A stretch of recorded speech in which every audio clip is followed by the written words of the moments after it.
how long will my health journey take? And how long will a therapeutic process take to attain some level of recovery? It's a great question. It's a tricky one to answer. It's an important one to answer for people that are considering undertaking therapy. Certainly, you know, as a physio, as I transitioned more to doing trauma work and complex health work, you know, one of the great challenges was that people would see me as a physio and therefore expect, you know, 6 to 8, 10 sessions or something over a period of, you know, that many weeks, and then I am done. And unfortunately, when we're dealing with complex, the more complex something becomes, generally the longer it takes to get better. It's not going to be done in a short number of weeks, that's for sure. And how we can imagine that a system which has been dysregulated potentially for years, or maybe even since early developmental stages, how we're going to resolve that in the space of 2 months. It doesn't take long to think that that would be a bit naive to assume we're going to do that. You know, therapeutically, I have people that I work with very long term, sometimes into years. If we're dealing with complex issues like disordered eating, trauma, chronic pain, FND, a very complex pattern can take a long time. However, I don't want to deter people who might think, goodness me, I don't have the resources for that. And very often what I say to people is, look, if we can make a commitment to something like 8 or 10 sessions, we can do a piece of work, and we can do a really good, important piece of work. And we say, what is it you'd like to focus on?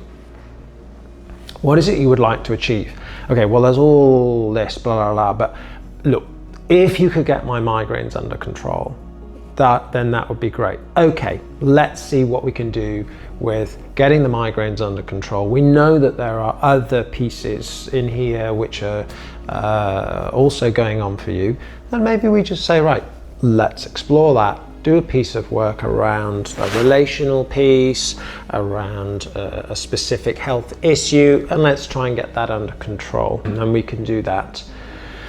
And then, you know, if you choose to, we can, and you find that that is working for you, we can go down at later times. And people say, well, and I have some people where they say, well, that's all right, I'll go off, I have a break for a period of time, and then when I feel either up to it or I've got the resources, then I'll come back and we'll do some more work. And that really works very well.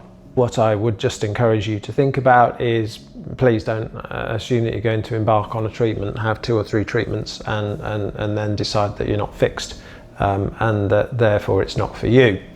I'm very strong on the therapeutic alliance, and I believe it to be a relationship. And I would invite people not to just drop out of treatment without communicating that. I think you know, it's important that we'd have these conversations, and it's very different to a normal physiotherapy journey, and much more like a normal psychotherapeutic relationship in a way. And certainly they would perhaps contract a period of time. I don't go so tight as to do that, but certainly a communication, informal kind of arrangement and discussion of like, this is what we're going to do. The frequency and regularity is kind of important. Please don't just sort of disappear off for a month and then jump back in again. And I also need to be able to have some consistency to be able to work with your system and your nervous system to get the results. If you try to turn up to a piano lesson every now and again, periodically, you're not going to make great progress. And similarly, the frequency, you know, sometimes once a week is great if you can do it, particularly to get the ball rolling. Many of my people work on fortnightly. If you're going out to a month, only if you're towards the end of your therapeutic journey would that already work. To see somebody once a month it really isn't sufficient frequency to keep the system nudging forwards, I find. It's not just about getting people in frequently. This is about the right time. You can overtreat and you can't rush it, and you can't say, well, what if I came in twice a week and we did it in a month? It won't work. You can't do that. So there is a timeliness, and that's a discussion to have as to how we negotiate that, and then make a commitment to that and what we're going to do with it. Hi, I'm Roger. Thanks for watching the video. Hope you enjoyed it. And don't forget to hit the like and subscribe buttons.